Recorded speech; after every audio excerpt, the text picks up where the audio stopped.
Hello there. I hope you've all had a very nice day, and I'm Alan Willison, Chairman, and it's my pleasure to welcome you to this meeting. I can see familiar faces amongst the audience. Have we got some new faces here tonight? Thank you, lovely to see you. Where did we meet you, Bayfordbury or? No, I just inquiring online, I sent an email. Fantastic. We always like to see people. Do come down and have a chat with the committee and say hello, because it's always nice to make you feel welcome. Well, as a latecomer, hope you brought a note from your mum. For those of you in the university, just a couple of announcements to start with. We're not expecting to practice the fire alarm tonight, so if it does go off, please exit through the designated exits, gather in the car park, and we will just check that everybody is safe and sound. Also, for those of you in the audience, can I ask that you check your mobile phones are set to silent or turned off, whichever way you want to do it. Anyone's phone goes off during the meeting, it will be confiscated, and if it's better than the one I've got, you won't get it back. Toilets, I'm sure you found, are just outside the door on the left-hand side, men's first, ladies and disabled on the same side. For those of you out there in Zoom, lovely to see you as well. I know we've got a few people there. Can I ask you to make sure you don't touch the space bar during the presentations, otherwise you might end up giving the presentation yourself. We do like you to send in questions, and so if you could use the chat facility on the Zoom to send any questions in, we will make sure that they get read out at this end as well. For those of you in the audience, if you have questions, can I ask if you wait to the end of the presentations before asking, and then we'll make sure that your question gets heard as well. The format of the evening is after my few words here. We've got John, who's going to talk us through the night sky, give us a little bit of a presentation on that. Afterwards, Jerry is going to introduce tonight's speaker. Aren't you, Jerry?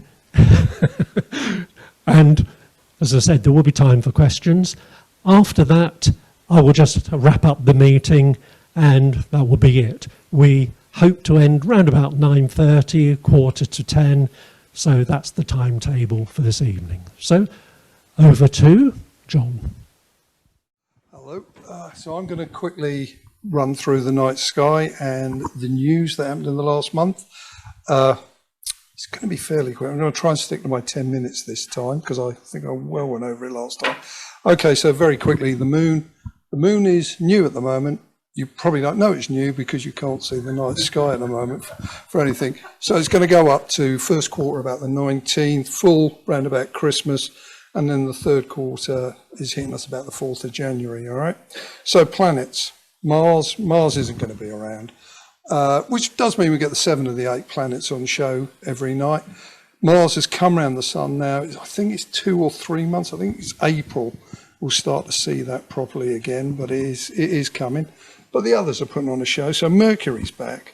Right, I'm going to say this right up front. Hopefully you all know this. Do not try to look at Mercury when the sun is in the sky. Seriously, if you don't know, do not do it. It is so dangerous. You'll be blind in moments.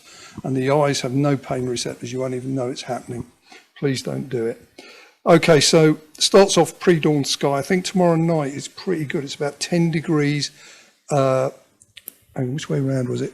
After sunset, right, so just after sunset, it's about 10 degrees up in the sky, should be quite visible.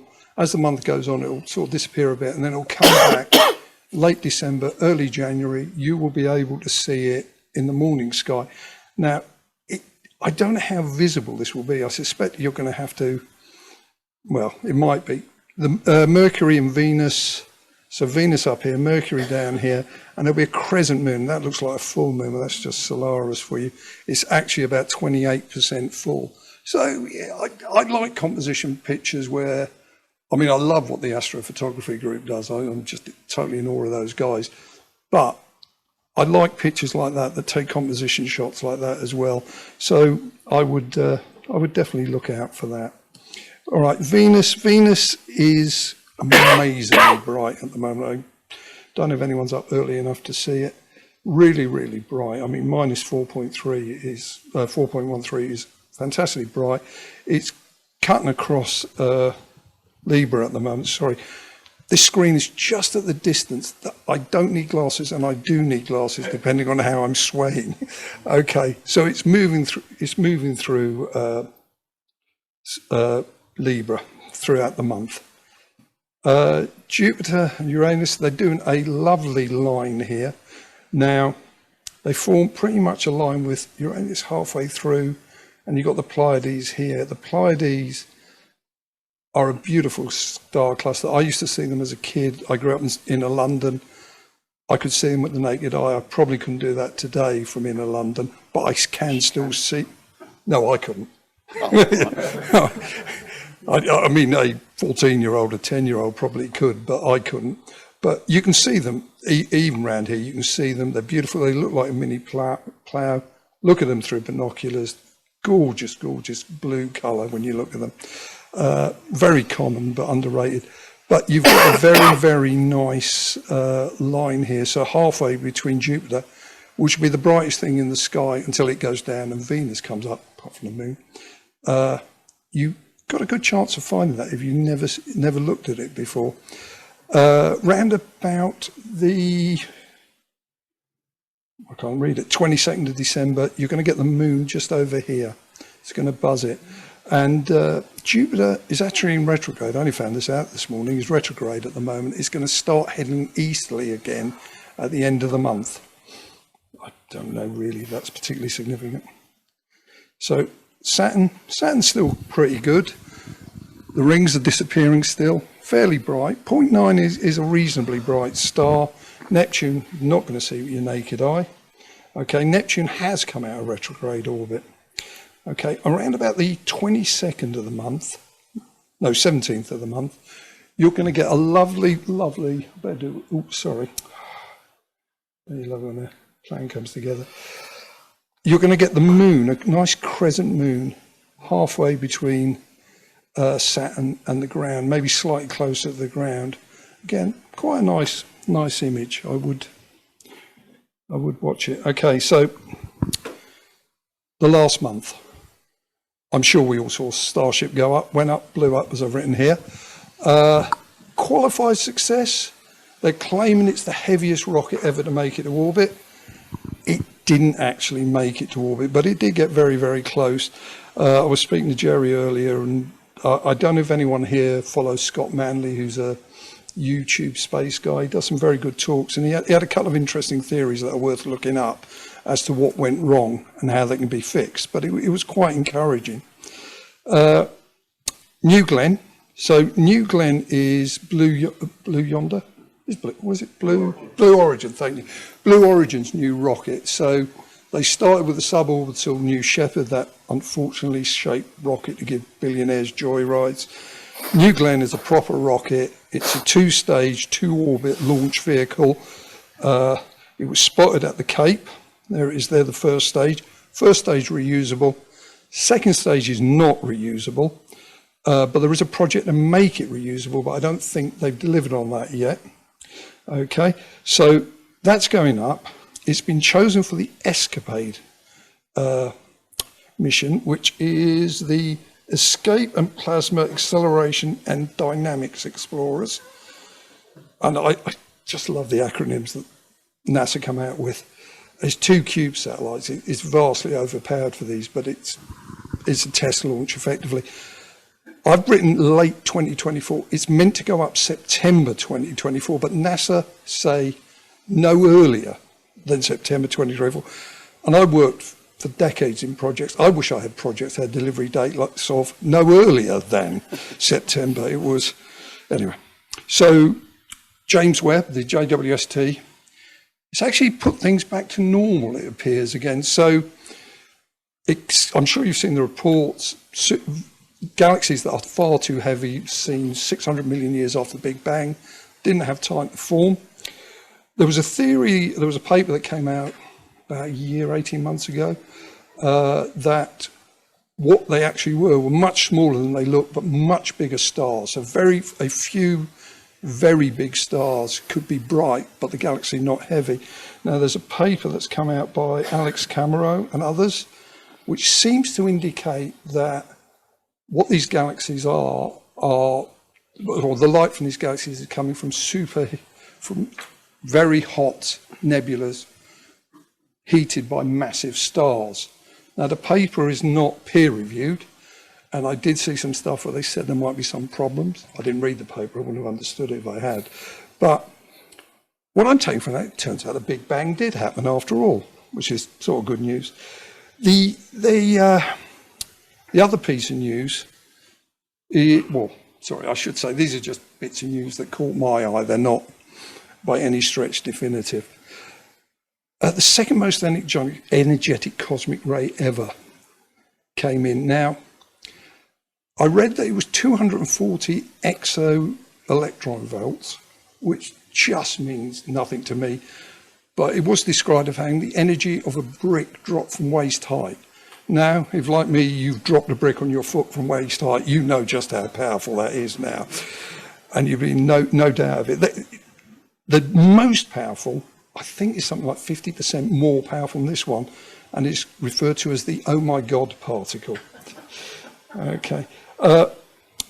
Now, cosmic rays are nucleus of atoms, can be a proton or a hydrogen nucleus, accelerated to relativistic speeds. When I say relativistic speed, they would give a photon a run for its money across the galaxy. They are charged, so they can be, I should say, the interesting thing in this one is where it appeared to originate from, there is nothing. It seems to have come from an empty bit of space.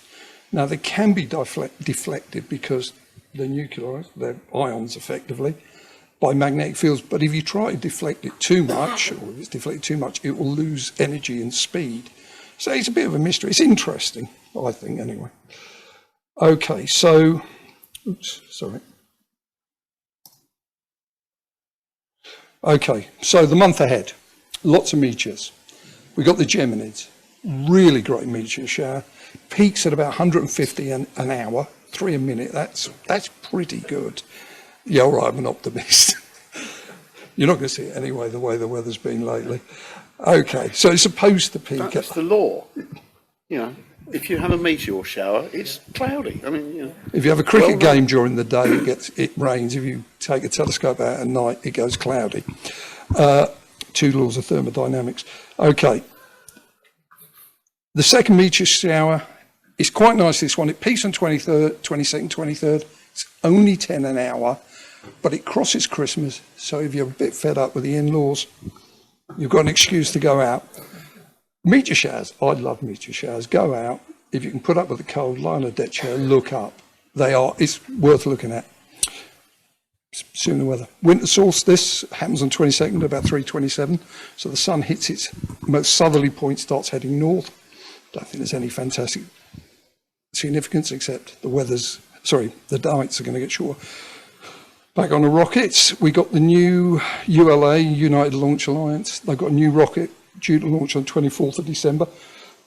Sorry. This is the replacement for the Atlas V and the Delta IV, which have been workhorses, particularly for the United States Air Force / Space Force. So that's due to launch. New one. It's partly reusable. They're going to reuse the engines, the avionics, and the thrust structure I've written here. And I don't exactly know how this is going to work. I assume they detach, but they're caught by a helicopter. And I think, was it Electron did catching a rocket by helicopter for a bit? I don't know if they ever got it to work. I think they caught it, but they had to let it go because the helicopter was in danger. Okay, perihelion, closest to the sun, happens on the 3rd of Jan. No significance that I know of, but I like to point it out. Just it's all good. Heck of one I watch. Most people think it happens in July, apart from people who live in the southern hemisphere, who probably do think it happens in January. And we've got a final meteor shower at the end of the month. I haven't written down the frequency of this. I don't think it's very good. Okay. Can I just ask, will you be able to see those in Sutton Road? I don't know. I honestly don't. I thought you might know. Well, that's the meteors. Yeah. Should be able to, yeah. I mean, if it's the Geminids, for instance, I mean, the radiant is practically on the, it's on the ecliptic, so Yeah. Yeah. Okay, so we haven't a lot of pictures, unfortunately, this month with the Astrophotography Group, I think. Probably weather related, but what we have got, I think, quality makes up for quantity. So this is one of Martin's, superb. Martin's the guy who normally does this talk. Right, so this is the North America and the Pelican Nebula. And I've shown where they are on the sky here. They're near Cygnus, which is quite an easy constellation to spot with the naked eye, and they're just up here near Deneb. You will not see them with the naked eye, not unless you've got amazing eyesight. They cover 5 degrees of the sky, and I think that's about 10 times the width of a full moon, but you won't see them. You need binoculars or a small scope. Even then, it's going to be a fuzzy blob. I mean, if you've got time, skill, aptitude, you could try doing what Martin's done here. So this is the North American Nebula. That's meant to be South America, Central America, Mexico. This is North America. This is the Pelican. I can't see it. I can't see why that's the Pelican, but it is. I think it's rather stupidly I haven't written down the notes. It's about 170 light years away and about 240 light years across. But it might be 240 light years across and 170. I can't remember. Anyway, it's actually one nebula. This is a molecular cloud, molecular hydrogen, I think it is, lying between us and the nebula. So this is a single nebula where we've got something blocking it in half. This cloud is transparent to radio wavelengths. This is transparent to radio wavelengths. So, oh, good grief, I'm well over 10 minutes, sorry. I'll wrap this up quickly. Okay. Second one by Michael. This is Jupiter. I've taken pictures of Jupiter. This is fantastic. I love this picture of Jupiter. He's also managed to get 2 of the 4 Galilean satellites. I'm assuming this one's Ganymede, largest satellite. I'm assuming it because it's the biggest one in the picture. Largest satellite. I think it's the largest body in the solar system without an atmosphere. Bigger than Mercury. And down here, Io. If it isn't that, I apologise. Last one, very quickly, from Peter Goodhue. I think I did one of his last time. Wonderful, wonderful, of K131. It's a bipolar planetary nebula.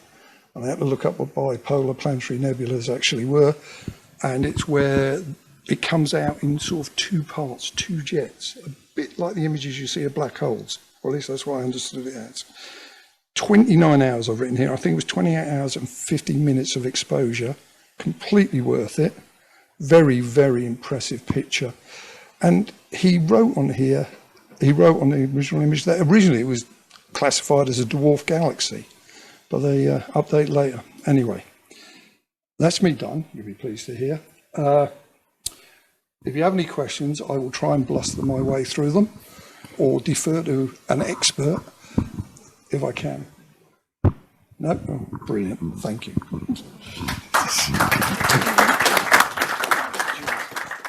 Right. Thanks very much indeed, and welcome everyone. I hope you appreciate me deferring to the subject of tonight's main talk, which is given by our president, Roger O'Brien, who effectively started the Hertford Astronomy Group, and we'll be saying more about that during next year. Why? We have an anniversary. Do we really? Yes. So Roger said actually he was very, very pleased at being asked to be president of the society, and we're certainly very pleased for him to be in that position. His subject tonight, the Star of Bethlehem, has been the subject of many, many theories and suggestions. I have to say, I don't know which way Roger is going to go this evening, but I'm sure it's Neither do I yet. So. well, I'm sure it's going to be entertaining as well as being interesting. So would you please welcome Roger? Thank you. Right, thank you. Can you hear me, Mother? Right, okay. As Jerry said, I'm going to talk about the Star of Bethlehem. Like everyone else alive today, I'm uniquely unqualified to do so because I wasn't around at the time. Jerry said, you know, there's been lots and lots of... that's practically the only bit of graphics I've got. There's loads and loads of theories. I collected as many of them as I could, and some I didn't understand, so I haven't brought them along. And some I thought were quite funny, so some of those I brought along. You know, we'll just have to see how we get on. Now, that's me graphics. So this is all, it's what we used to call chalk and talk today.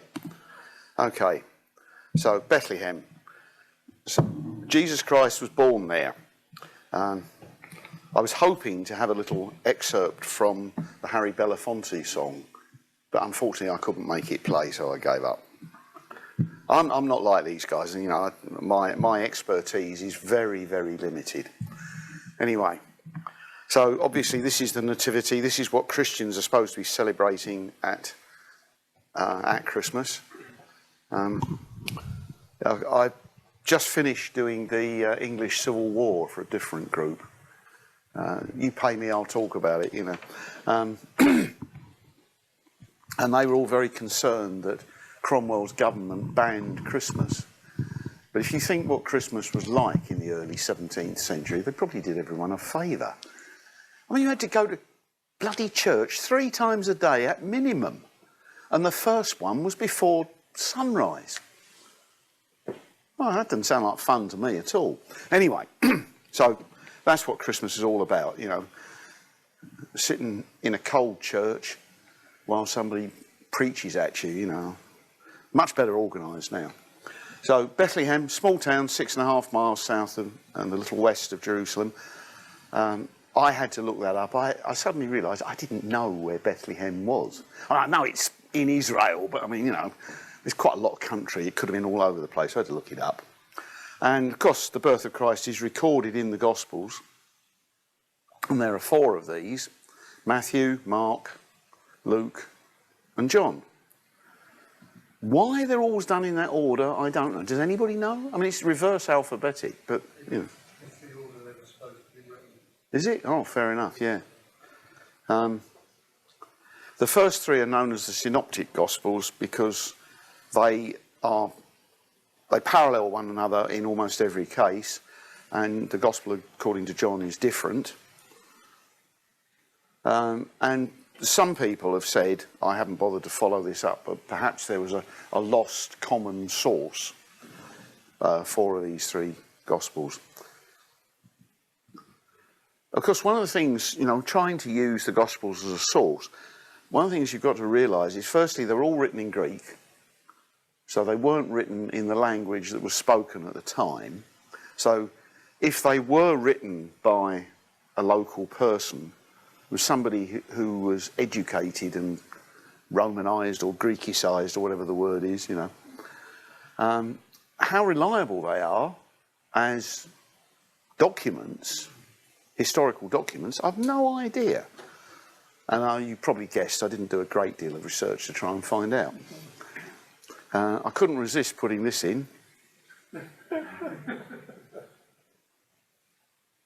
Oh, there's my second graphic. That's it, no more graphics.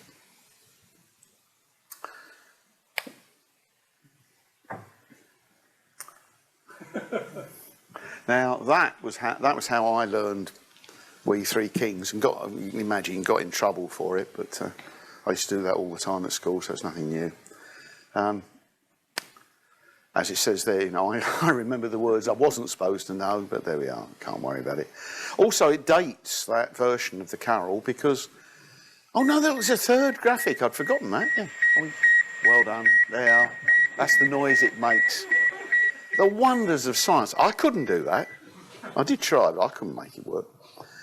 But of course, obviously, this couldn't be done before Sputnik 1 was launched. So, you know, November 57, which is very convenient for Christmas. So that's the story. 3 kings or wise men or magi or whatever you like to call them, guided or inspired by a star, journey to the birthplace of the Saviour of the world. They haven't saved it yet, as far as I can see. They haven't done a very good job of saving it at all, but there we are. But it's all been prophesied, so it's all right. And I don't know about you, but it's that idea that the star guided them in some way. That's the fascinating bit, certainly to us astronomers. And suddenly, as I was writing this, I had an idea. You know, people talk about navigating by the stars, and they all think that because I'm an astronomer, you know, I can use the stars to get. That's my former address. But I mean, you know perfectly well, the stars are not the faintest bit of use for navigating in a city or anything like that. But you try telling a novice that. So I wonder whether the author of Matthew's Gospel was actually using this guided by a star bit purely metaphorically. In which case, I'm wasting my time because absolutely no point in being here. But, you know, after all, Palestine, which was the area then, was not a very big country. So he might well have been in contact with merchants who were in contact with the Phoenicians, and the Phoenicians were all up the coast. Phoenicia was no longer a country, but the Phoenicians occupied a lot of the towns on the coast, and they were still great traders, and of course they were navigators. They were good at it, them and the Greeks. We hadn't got round to Vikings and people like that yet. Because you worked out that was just a sudden inspiration. You can take it or leave it. I'm not going to refer to it again. And I was trying to think of a good description of the story, so I came up with the most intractable mystery. One of the things that I find odd is the story is only in one gospel. It's only in Matthew, chapter 2. Oh, and by the way, another bit of sloppy preparation here. You'll find that I'm sometimes using verses from the King James Bible and sometimes from a more modern version. It was only when I went through it, when I was doing it with a different class this morning, that I realised this. So, you know, if some of it sounds more modern than others, well, you just have to put up with it. So, Jesus was born in Bethlehem of Judea in the days of Herod the king. He gets a rotten press, you know. He sounds like a nasty bloke, but, you know. And these wise men came from the east. Notice they're called wise men. And they said to the king, "Where is he that is born king of the Jews?" Now, I think that was a damn stupid question to ask a king. Yeah, I mean, you're asking for trouble, aren't you? You know. For we have seen his star in the east. Do remember that phrase. And are come to worship him. So the wise men had a chat with King Herod. Not always a terribly wise thing to do. He seems to have been a somewhat short-tempered guy. And kings usually have these nasty people called executioners handy if you upset them, you know. Anyway, Herod didn't welcome the idea of another king in Judea. So we'll find out what he did about that. He sent the wise men on to Bethlehem. Because apparently there was a prophecy well known about this. And that's where the prophesied king was due to be born. So Matthew's Gospel continues. So when they heard the king, they departed, and lo, the star which they saw in the east went before them. That's the only straight up reference to it moving. You know, it's like guided them. Because if you remember the first bit, it just said, "We have seen his star in the east." And so they'd followed it from the east. Anyway, the star came and stood over where the young child was. Fairly unusual practice for a star. Stars don't usually do things like that. I mean, I've thought of a way round it. It's a load of cobblers, actually. And then they rejoiced with exceeding great joy when they saw the star. If I interpret that correctly, what that means is they'd been inspired to make this journey. And this was the first time they'd seen the star since they first saw it. That's my interpretation. You can disagree if you like, I don't mind. So that all seems clear enough, you know. And then when you swat this up, I mean, I spent at least 25 minutes swatting it up. No, it's more than that, because I reread Patrick Moore's book. Did you know he'd written a book about the Star of Bethlehem? I'd forgotten. And then I couldn't find it, you know, all the usual things, anyway. But one of the things that's really odd about this is that authorities that I think seem reasonable are divided. You know, was it the observing team who were in the east, or was it the star that was in the east? Because it makes a difference where they came from. If it was the star that was in the east, they came from Egypt. If they were in the east when they saw the star, they came from, I've said Babylon, but anywhere in that sort of basic direction. Oh, and if you go far enough, you can go to China. So I've jumped ahead a verse or two, so we better fill those in. So, when Herod the king heard these things, he was troubled, and all Jerusalem with him. Doesn't sound very likely, but there we are. And he gathered all the chief priests and scribes of the people together, and he demanded of them where Christ should be born. And they said unto him, you know, they always say unto, don't they? Unto him, in Bethlehem of Judea, for thus it is written by the prophet. And thou, Bethlehem, in the land of Judah, art not the least among the princes of Judah, for out of thee shall come a governor that shall rule thy people Israel. That's an awful lot for saying a baby's going to be born there. Now, Herod called the wise men privily. I do like that word. And inquired of them diligently what time the star appeared. And then he sent them to Bethlehem and said, go and search diligently for the young child, and when ye have found him, bring me word again that I may come and worship him also. So the wise men departed, and this is the other version of lo, the star which they saw in the east, and so on. And when they were come to the house where the child was, with Mary his mother, they fell down and worshipped him. And then they opened their treasures, presented unto him gifts, gold, frankincense, and myrrh. I remember being totally puzzled by this when I was a kid, but now I understand. I mean, gold, you know, it's quite, because I'd only ever seen gold as jewellery. I couldn't see it was all that useful, you know. Small baby don't want jewellery. Anyway, so, but of course it was just gold. It could be used, you know, you'd even spend it in effect. Frankincense and myrrh. Frankincense was usually the incense that was burned on altars, and myrrh, of course, was used in preparation of bodies for burial. Now, notice 3 gifts. I practiced that carefully because, like most astronomers, I'm no good at mental arithmetic, and I'm just as likely to say 3, you know. Anyway, 3 gifts, but there's no number of wise men mentioned. So in different areas, there are different numbers of wise men. So sort of Greek and westwards tends to be 3. But I'm told that some of the Orthodox community have 4, and you've got 4 on your thing. And the Syriac church has 12, and the Ethiopian Coptic church has a different number, but I've forgotten, if I ever worked it out, how many they have. So the number of wise men is not all that well understood.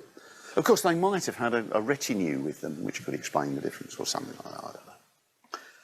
Anyway, the wise men were warned in a dream by God that they should not return to Herod. So they departed and went to their own country a different way. Fine. Now, this is the nasty bit. Herod was exceedingly wroth that the wise men had apparently tricked him. It's a great phrase, though, isn't it? Exceedingly wroth, you know. And he slew all the children that were in Bethlehem and in all the coasts thereof, from 2 years old and under, according to the time which he had diligently inquired of the wise men. Now that means, if you take it literally, that Christ could have been 2 years old when the wise men arrived. So he was, instead of baby in arms, he was a toddler. Don't know. The last sentence, this is the infamous massacre of the innocents. Dreadful thing to do, although it did the relic trade in Europe no end of good, because people up to about 1600 were selling bodies of children, the innocents, holy innocents. So I shan't cover that anymore. Bad enough story to mention, but it's there. Now, the thing that struck me about this is just enough information as an astronomer to whet my appetite, but there's nothing to go on. Anyway, I mean, I'm not sending you home now, so I'm going to pretend there's something to go on. The first thing is, when did it all happen? Well, of course, you know, when I was a kid, or, you know, probably most of it was just long ago, wasn't it? It was a classic beginning. That's more or less the start of, what's the one with Skywalker in? Star Wars, yeah. So I'd like something more exact. And of course there's an immediate problem with the dating. Herod was king of Judea, but he died in 4 BCE. So the conventional dating system's that much out. Incidentally, any of you who have ever looked into dating systems, you've probably run into Archbishop Usher. And he calculated the date of creation. And if I remember correctly, it was 10 o'clock in the morning of the 26th of October, 4004 BC. Ludicrously accurate date, and as far as we know, completely wrong, but never mind. But what this means is, if Herod was involved, and presumably the wise men weren't talking to a corpse, then the arrival of the wise men occurred before Herod's death. Because the problem is, how much before? No idea. Because there's no record, there's no official record of the visit of the wise men at all. In fact, there's no official record of the slaughter of the innocents. So did that happen? Don't know. Not that I intend to go into that, by the way. So, of course, if you just follow the obvious thing, 25th of December, year 1, Common Era, is the date to assign to the birth of Christ. Well, don't forget that 0 had not been invented then, so there wasn't a year 0, it was year 1. And the calendar was put together by a chap called Dionysius Exiguus, which means Dennis Little. And he died in 556 CE. He was probably just being modest because there was another Dionysus who was much more famous. And he might have been known as Dennis the Bigger, you know, Dennis the more important. So 1 CE was the first year after 1 BCE. And I don't know if any of you noticed, but if you run your Stellarium or something like that back, unless you've got one of the updated ones, they've got a year 0 in, which is wrong. And then, you know, all the dates before that are a year out. Now, Dionysius had overlooked 4 years, because he only looked into the years when there were emperors and people like that. And he quite forgot that the Emperor Augustus had been in charge for 4 years, just as Octavian. So the calendar was out 4 years for that reason as well. And of course, confirmation of that comes from the death of Herod. Herod, we are told, died after an eclipse of the moon, but before Passover. Now, an eclipse of the moon happens the full moon, must do. And Passover, if I remember correctly, happens at the full moon as well. So there's roughly a month between them. But there's only one eclipse that fits that bill, and that was the 13th of March 4 BCE. So that, Herod died round about the end of March 4 BCE, so we think. But that's not the only problem. Incidentally, Alan, you better keep an eye on me, because I can go on for hours like this. In the Gospel, according to Luke, we get a decree went out from Caesar Augustus that all the world should be taxed. The Romans didn't sort of acknowledge the fact that there was a rest of the world outside the Roman Empire, That's in Luke chapter 2. And generally speaking, they seem to accept a date of 6 BCE for that. So we've now got 4 BCE when Herod died, and we've got 6 BCE when the census took place. But, I mean, you can't organise a census in 5 minutes. So we don't know whether the census took place in 6 BCE or whether it was merely decreed in 6 BCE. And you'll be pleased to know that I don't know either, so I'm not going to provide you with any enlightenment on that. 25th December is not likely to have been the date of birth anyway. It's in a Roman city calendar of 354 CE, Common Era. That's round about the time that Rome went over to being Christian, so that's probably why it was mentioned. But it doesn't appear that a date doesn't appear to have been given before that. And of course, it's actually the date of the Roman feast of Saturnalia. Now, I've already told you what Christmas used to be like, certainly in England. And Saturnalia is about as different as you can get.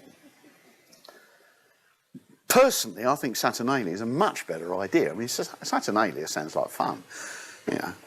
Anyway, Luke, a bit further in the same chapter, has shepherds abiding in the fields. And there's a strong suggestion that that's spring, isn't it? Shepherds don't abide in the fields except during lambing. Yeah, I mean, when the sheep are grown up, they look after themselves. But, you look after the little ones.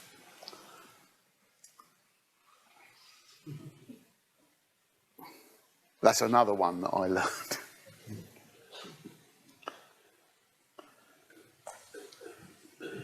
We're not quite done with temporal problems. We haven't got anywhere near the star yet. So, remember, he slew all the children that were in Bethlehem and all the coasts thereof and so on. So, as I've already mentioned, this could imply that the wise men saw the star in the east 2 years earlier. So, if we take all those doubts together, there's a period of about 3 years, roughly from 7 to 4 BCE, when this presumably happened. Now, the star led the men to Jerusalem, or did it? When they got to Jerusalem, they had to ask directions. So the star wasn't doing a very good job of leading, was it?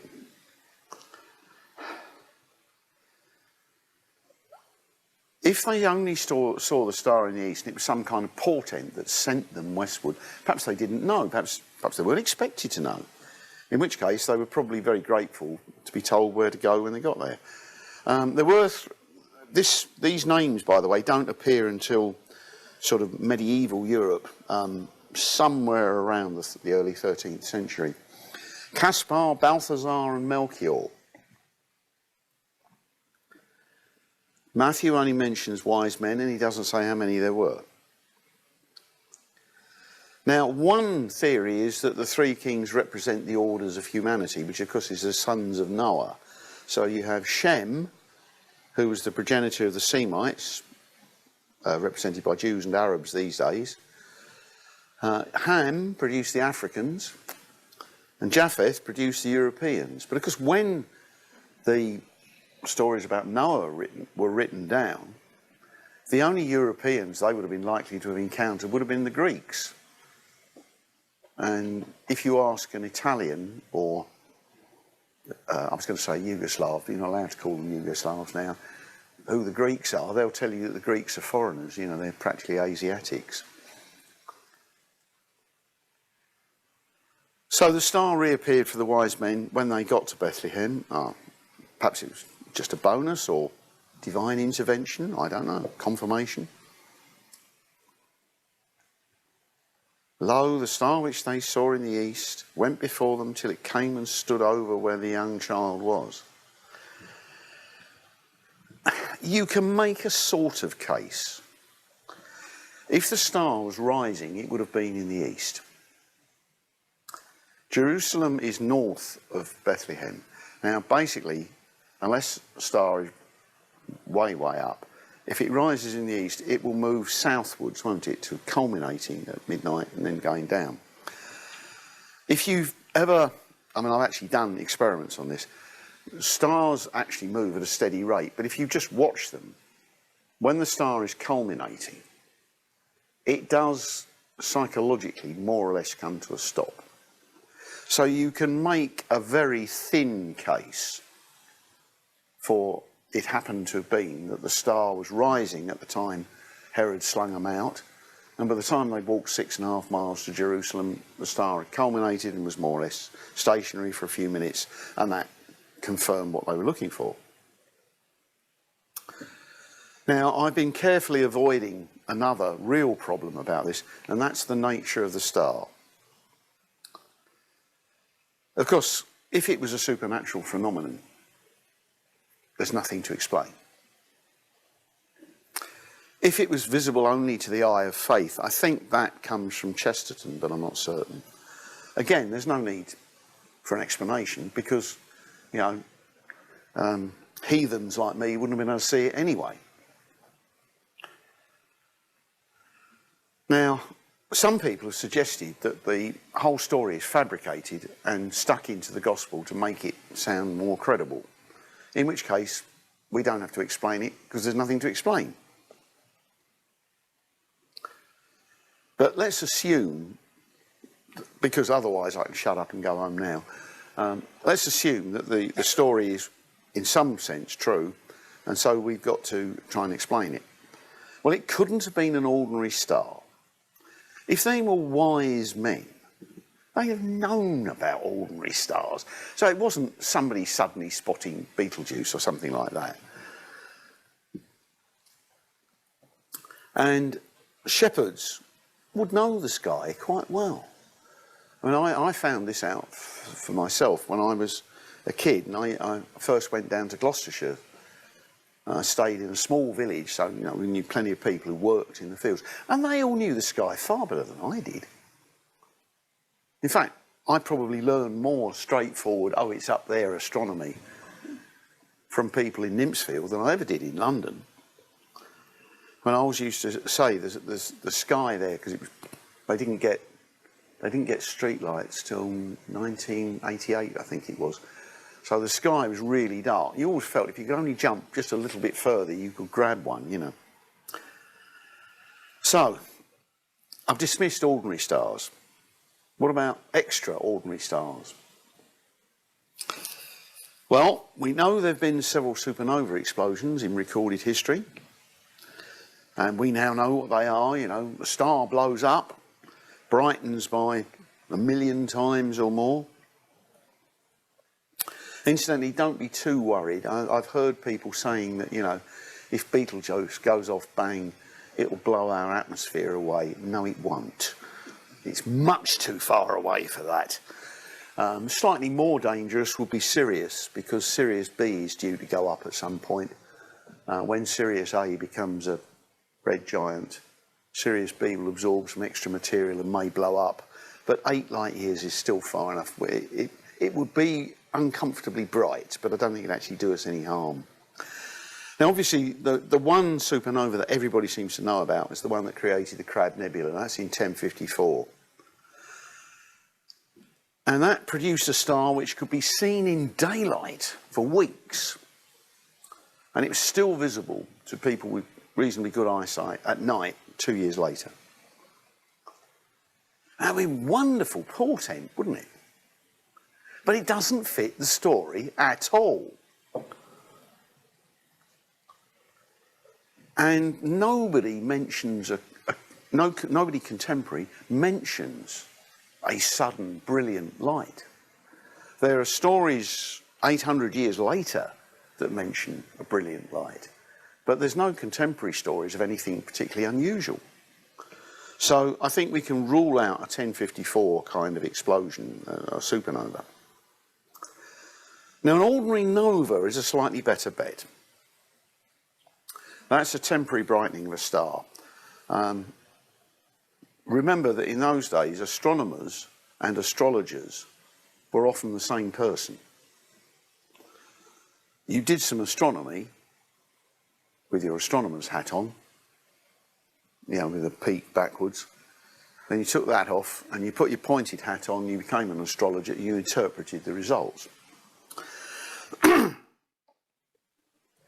And most of these people, when they're interpreting the results, it was very important what constellation things happened in. So we'll come back to that. Now, it's at least plausible, if we're dealing with a nova, that only a wise man who was interested in that particular constellation and was monitoring it would have seen it. I actually have a reminiscence of this. My wife and I were on holiday in Whitby, and we'd been out for a very good meal and had probably more wine than we should have done, and we were strolling back home very amicably, and Whitby didn't have very good street lights, and I happened to look up and I said, "There is something wrong with Cygnus." And my wife said in that very proper, patient tone, "All right, I'll buy it. What's wrong with Cygnus?" And this was where I failed miserably. I said, "I don't know what's wrong with it, but it isn't right." You know, it's this, you know that there's something wrong, but you can't actually identify what it was. Anyway, when we got back to the flat we rented, we put on the telly, and there was Patrick Moore jumping up and down with excitement, explaining that there was a nova in Cygnus.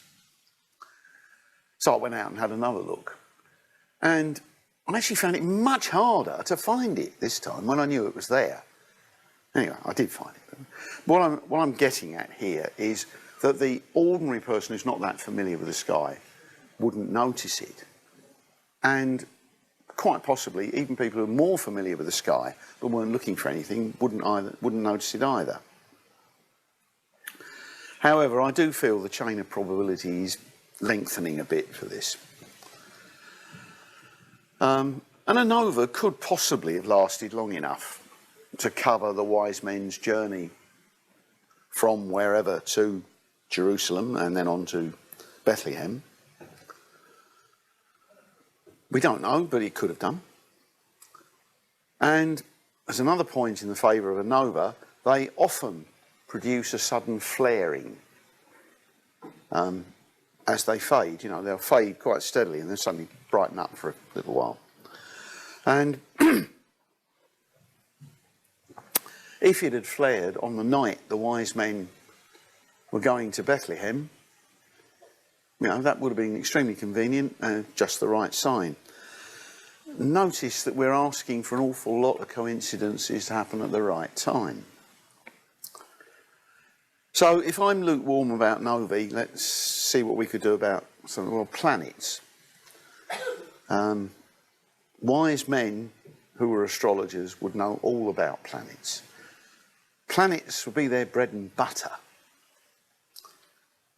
They'd know about Venus and Jupiter, which you mentioned, you know, and these can be very, very bright. Mars can also be very bright as Jupiter, but it doesn't happen very often. And it certainly didn't happen, as far as we can tell, during the period under discussion. So if the individual planets probably can't tell us anything, what about conjunctions? Now, I would have comfortably said, nah, conjunctions don't matter. You know, conjunctions are when two planets are close together in the sky. It does actually happen that to the naked eye, the two merge. It doesn't happen very often, and it didn't happen in 4 to 7 BCE rather. But this was a favourite of Johannes Kepler. Kepler is one of my favourite of the ancient astronomers, mad as a hatter, but quite entertaining. And he also did come up with some extremely good work, 3 laws of planetary motion and so on. And David Hughes, who was a fairly unusual combination, an astronomer and a Christian. Now, they favoured what was called a triple conjunction of Jupiter and Saturn, which happened in 7 BCE, so it's just on the edge of the target period. They're called triple conjunctions because if you have 2 outer planets, like Jupiter and Saturn, they will both move, generally speaking, eastwards, and at some point they will come to a stop, reverse for usually just over a month, then they'll come to another stop and then resume travelling eastwards. If they're in just the right position, you get 3 close approaches between them. They sort of dance around one another over a period of something like 6 weeks. I have to say this doesn't convince me at all.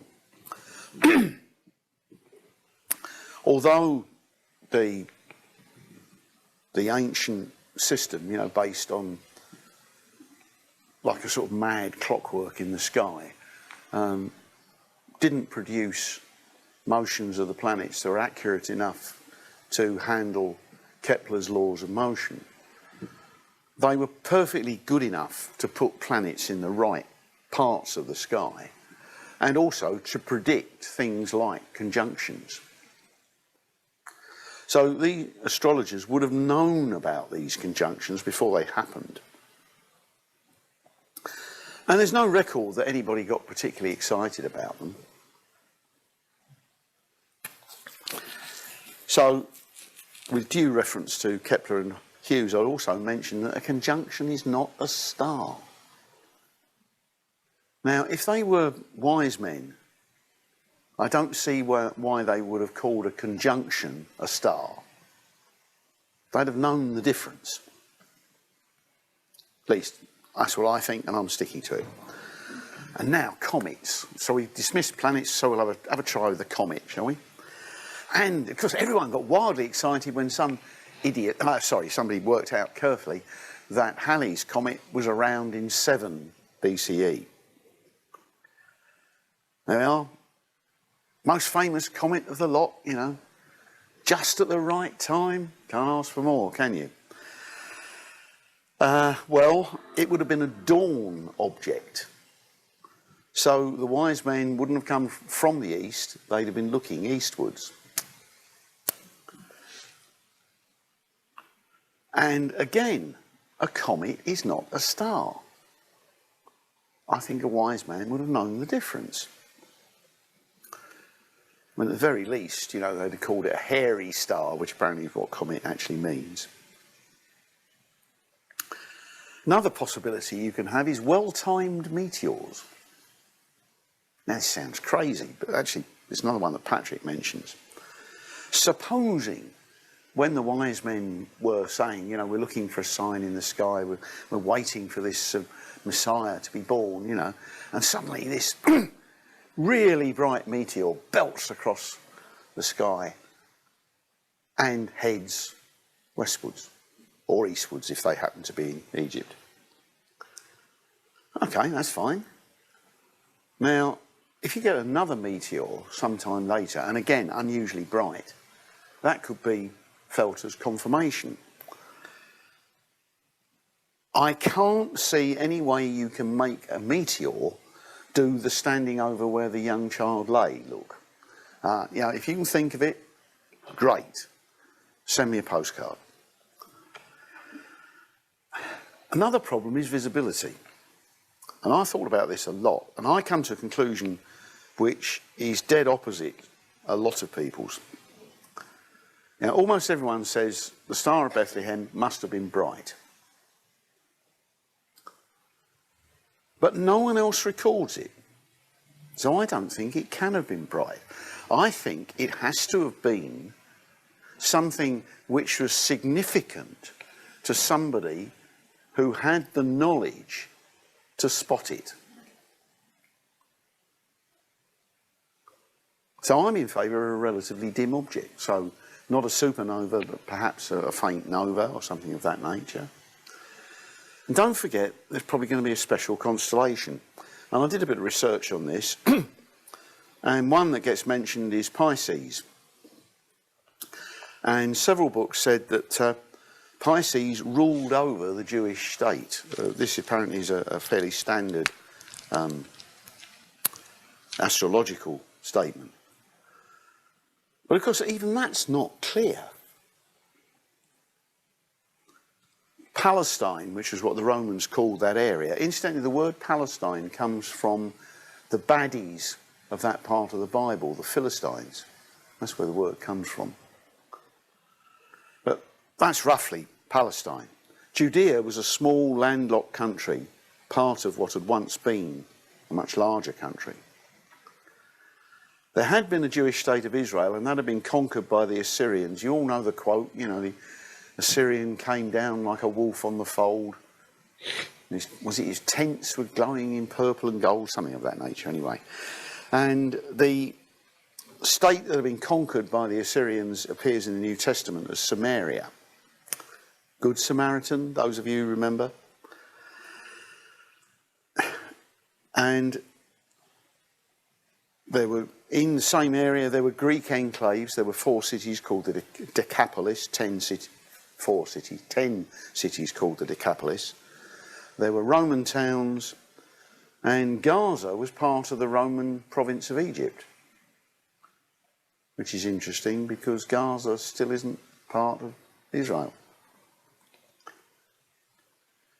Now, there is an interesting coincidence. And if you think I've stretched the longbow far already, you wait for this one. Uranus was in Pisces from 8 BCE to 1 CE, so it was there at the right time. Could it be that the wise men noticed this planet? After all, it is just about visible to the naked eye. And they didn't have the problems that we do with light pollution. They had very, very dark skies. In addition, if they came from the east, it is quite possible that they, at least one of them, came from the Zagros Mountains, which is, you know, the mountainous boundary between the Iranian plateau and the floodplains of the Euphrates and Tigris. And that's also an area where Zoroastrianism was very strong, and the Zoroastrians were very keen on the knowledge of the stars. So it is possible that somebody spotted this rather dim planet moving in Pisces and remembered that Pisces was the constellation that ruled the Jewish state, and so on and so on. So it's just possible that the Magi may have known about it. I don't know how likely it is, but anyway, I wanted a theory of my own, so this is it. Suppose the wise men had monitored Pisces and they noticed this planet. Now, there are a few conjunctions available, and also, of course, the planet would have been moving through the constellation, so you might have been able to convince yourself that over a period of time it was leading you in some direction or other. I'm not actually sure the conjunctions matter, but, you know, never mind. So that's just my contribution.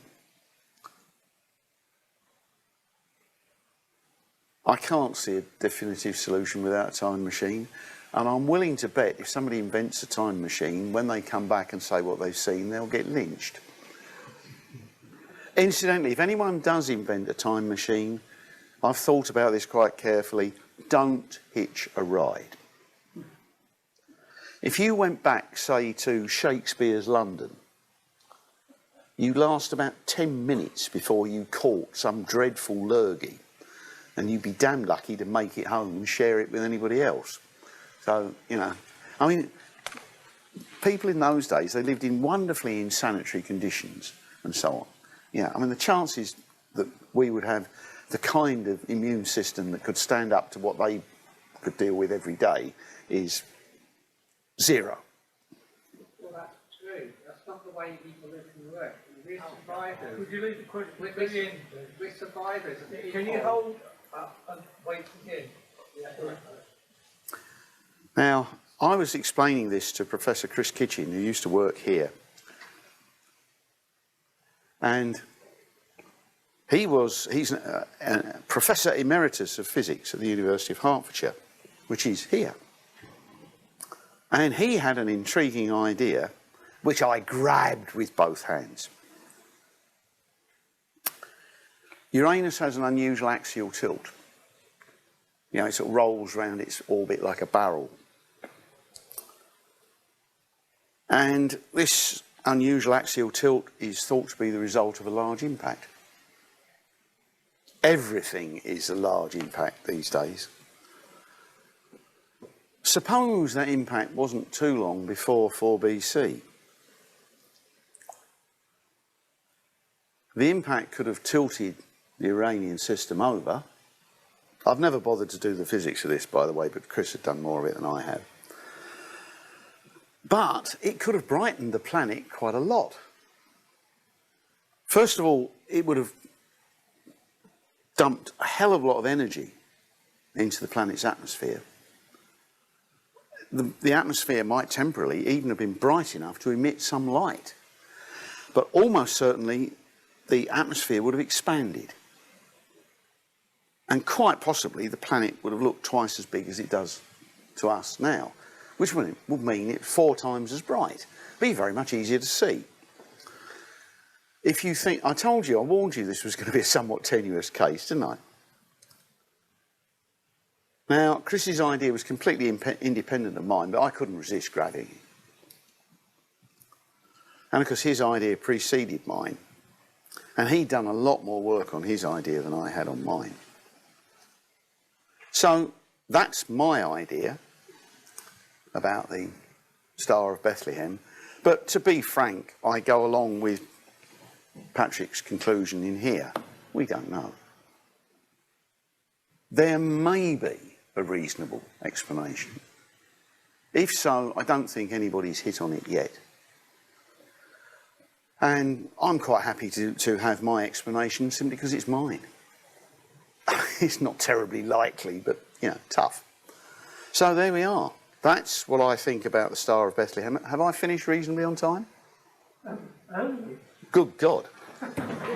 It's not like me, is it? Are you feeling well? Hang on, I'll check. I'm sure we'll answer the question. Oh, this could be serious. Yeah, well, if you've got some questions, feel free. Yeah. Yeah, go on. Sorry, hold on 1 second. These phenomena generally. Sorry,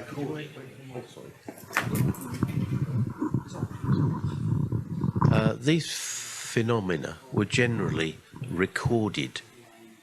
So the Chinese, maybe the Egyptians, the Babylonians, if they were still kicking by then, would have also recorded the event. So this has got to be something for them to have not been able to spot it and be significant enough to follow that star. You know, it's got to be something local. That is a real problem, yes. It's, you know, I mean, that's the only point. I threw in the Uranus thing. As I say, I wanted a theory of my own. But it does sound as if it's local. The meteor theory is local. And of course, there's no way of checking it now. It's a bit quick as well. Meteors tend to be a bit quick. Well, yeah, but I mean, if you thought it was significant that a meteor came belting over, and then say 6 weeks later another one came, following as far as you could see, exactly the same path, you might feel that that was enough of a portent to keep you going. I don't know. Short answer. Glenn, you know. Well, yeah. Okay. Give the man with the microphone Sorry, time to rush around. I didn't quite understand the bit about the axial tilt and what might have caused. Well, almost all the planets, their axis, the rotation axis is more or less straight up and down. I mean, ours is tilted over a bit. Mars is about the same. Saturn is about the same. Jupiter, Venus and Mercury are more or less straight up and down. Neptune is more or less straight up and down. But Uranus is over like that. Yeah. And there's no obvious reason why that should be. And because everybody, ever since the discovery of the evidence of the Cretaceous-Tertiary boundary impact, which finished off the dinosaurs, it's been very popular to explain anything odd by an impact. So people have explained the retrograde revolution of Venus by an impact. In fact, by 5 successive impacts, which sounds a bit unlikely to me. They've explained the dichotomy of Mars, you know, the lowlands in the north and the highlands in the south, by an impact. How you can get an impact which can take a collar off a planet, I don't know, but you know. And so they explain the unusual axial tilt of Uranus by an impact. I've never bothered to do the work to see whether that sounds reasonable or not, but it's a popular theory. And if it could happen at the right time, it's just possible it could have brightened Uranus up and made this a bit easier. But then you've got the same problem. Why didn't somebody record it? Yes. Yeah. There is the recording is the big problem all the time. Yeah. There is another aspect to the orbit of Uranus in that it used to be closer to the Sun. Sorry, used to be further away from the Sun than Neptune. So it went Jupiter, Saturn, Neptune, Uranus. And it's possible that a close approach between the two planets, the gravitational pull, was what dragged Uranus into its new orbit and could have also caused the tilt in its axis. Yeah, I'd find it difficult to explain how the tilt in the axis came from that. And also, there's another popular scenario where the pre-swap over, you had 5 giant planets. Yes. And one of them got slung out altogether. Yeah. I mean, I don't know what it had done, but you know. But yeah. I mean, this does show that with the subject of astronomy, there's an incredible amount that we know, and in incredible detail. And yet there are other things that we absolutely do not know for sure. But we do have lots of ideas, don't we? I mean, you know, with astronomers, if you've got 3 astronomers in a room, you've probably got about 2,800 ideas. But, you know, doesn't matter. Any more questions? Yes, Yeah. okay. Oops. Oh, that one. Oh, I wonder what that noise was. Really fit it on. It's just a point that if a planet gets clobbered, it will rock about in its orbit until it gradually, by gravitational tidal forces, damps it out. So if it gets clobbered hard enough to change its spin axis, it's going to be rocking about for centuries and centuries. I would have thousands thought of years. probably millions of years, actually. We would easily detect it, and we would be able to say, you know, that planet's been hit recently. The only thing is, of course, that there was nobody with the right kind of instruments around in 4 BC. But there are now. They are now. But, you know, we can see it's got the wrong, got this strange, anomalous axis, which is I mean, it's lovely to explain it. If you've ever read Larry Niven's books, in Larry Niven's books, they've installed a ramjet in the atmosphere of Uranus. And so, because Uranus has a different axial tilt from all the others, you can punt Uranus around the solar system. And you can tow the smaller planets to different orbits gravitationally. I mean, there's an idea for you, isn't it? Yeah. But you've got to give science fiction its due. Oh, yeah. Yeah, they do come up with some absolutely wonderful ideas. Some really, daft ones as well, but they do come up with some really good ones. This keeps falling off. Just hold it.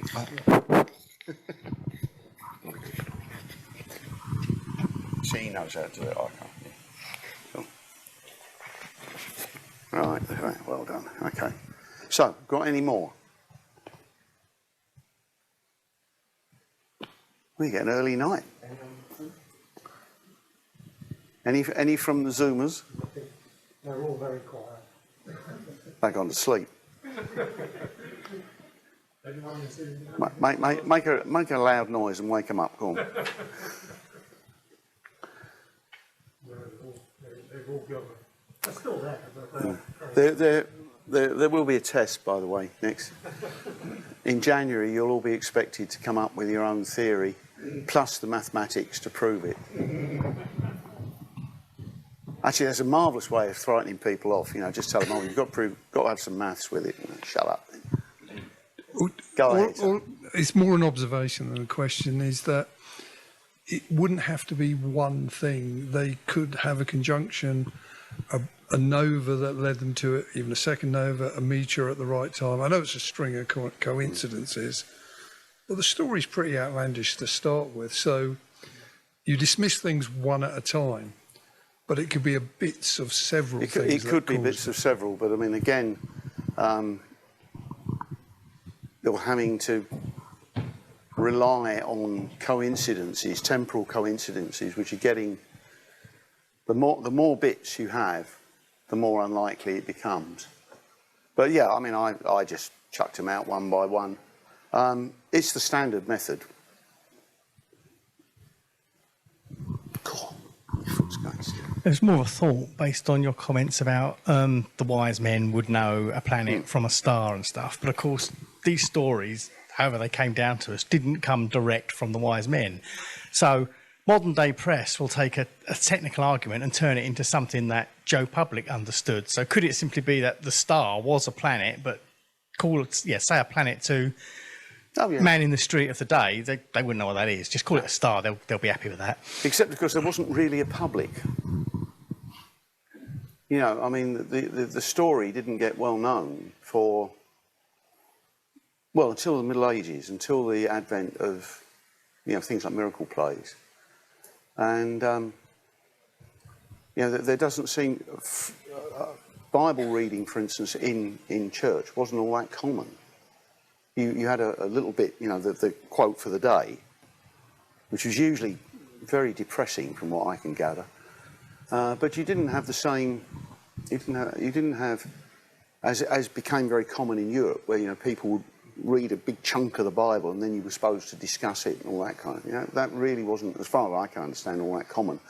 But yeah, I mean, there was a lovely mistake the other day I noticed, when the Russians were trying to land their most recent lunar probe.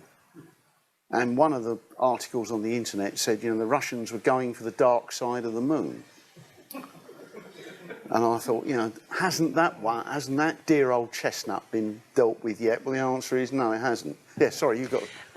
Was there not a conjunction about 3 or 4 years ago that they said was the Star of Bethlehem? May well have been. I don't know. Short answer, I don't know. It was Jupiter. Everybody's like... Yeah, it was about 3 or 4 years ago, before COVID. It could well have been. I didn't take any notice, but I personally just don't think the conjunction theory holds up. But that's my view. If you don't agree with me, that's perfectly fair. No reason why you should. And the basic fact is there isn't enough information. We don't know what this wretched object was, if it was. I mean, there's quite a lot of people who think it's just a bit of fabrication that was stuck in to make the story sound jollier, So in Stellarium, I pulled up a conjunction of Jupiter and Venus, the two brightest planets. And if I just turn that around, you can see how incredibly close they are, less than the diameter of the planet. But, all right, although this is, well, in my version, which does have a year zero, so it really should be 2 BCE, which is within our timescale. No, just out. Well, sorry, Herod was already dead, that's right. But if you want to look up the 17th of June, which is not within our timescale, but it is a remarkable and the closest conjunction that I've ever found. But, as has been said many times before, the people observing this would have known about it and would have recognised what it was. So there we go. Yeah. But it does look good. Oh, yeah. Well, I mean, conjunctions are quite fun. Yeah, I mean, they're quite fun to watch. Seriously, that is amazing. I mean, that's incredible. Yeah. But you need a telescope to see that. All you see is two close dots. No, you wouldn't. With the naked eye, you'd have seen one very bright dot. But again, people would have known about it. You said one of those Venus as a crescent is all just outside the visual capability. Yeah, I mean, we did a thing here actually. We did some tests on that, and the diffraction pattern of Venus when it's a narrow crescent isn't round. So there is an impression of shape, even though you cannot actually see the shape. So, some people may have thought they could see a crescent, but again, is that relevant? I don't know. At this time, it would have been half full, and if you zoom out, as I said, you just get a single bright light. Yeah. But, I mean, that's just outside, but again, it's just outside the time scale. Yeah. Is that significant? I don't know. Anyway, I think I've exhausted everything I can possibly say on this subject by now. So I leave it to you to decide whether you think it's plausible.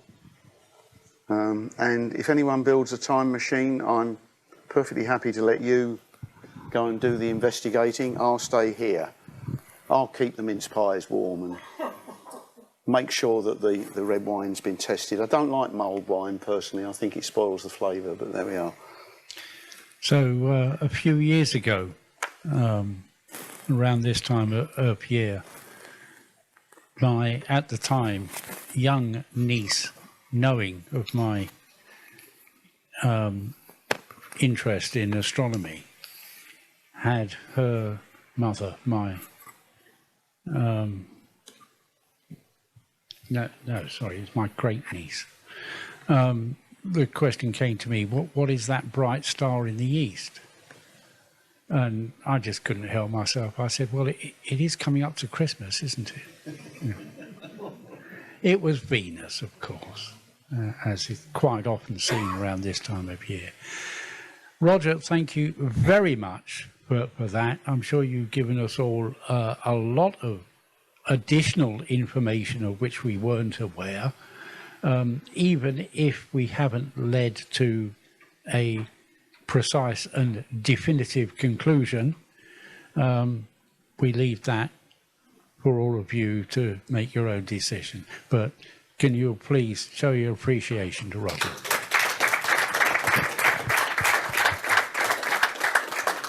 I'm going to hand over to Alan to close the meeting. Thank you very much indeed, Jerry, and thank you very much indeed, Roger, for coming along. As usual, I'd like to say thank you to everybody for coming along this evening and to everybody on Zoom, and particularly to those people I know who stayed away fearing what they might have got and not wanting to pass it on to others. I do respect that very much indeed. Just a couple of dates for you to remember. Don't worry, they're on the website or will be very soon. The next meeting that we have here is on the 10th of January. I'll say a little bit more about that in a moment. And the next Bayford Berry open evening is on the 19th of January. Usually I wind up the December meeting by wishing you, obviously, to have a wonderful Christmas and Happy New Year. And for probably as many years as you remember, I usually say, could your Christmas presents, I hope they all need eyepieces. But I'm not going to say that this year. I'm going to say, if anybody does offer to buy you a telescope, ask, could they just delay it for a little bit, please, or give you a voucher or give you the cash? Because the next meeting that we have on January the 10th, we've got David Arditi coming down to tell us about what might be the better telescope to purchase. So it's all about choosing telescopes. So if you can delay your purchases until then, you might end up with something a little bit more useful. Again, thank you to everybody, all the team, especially for making tonight possible. And I do wish you a safe journey home and do have a wonderful Christmas. Thank you very much and good night.